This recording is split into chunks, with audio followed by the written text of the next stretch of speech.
বলছি শোনো না, এই নাও 30 টাকা। সামনে জগদ্ধাত্রী পুজো তো, আমি তোমার কাছে টাকা জমাবো। হ্যাঁ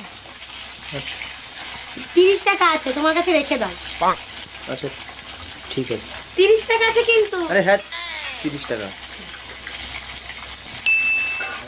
এই শোনো না, এই নাও 1000 টাকা।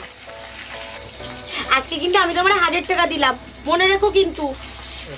ঠিক করে রেখে দাও তাহলে তোমার কাছে।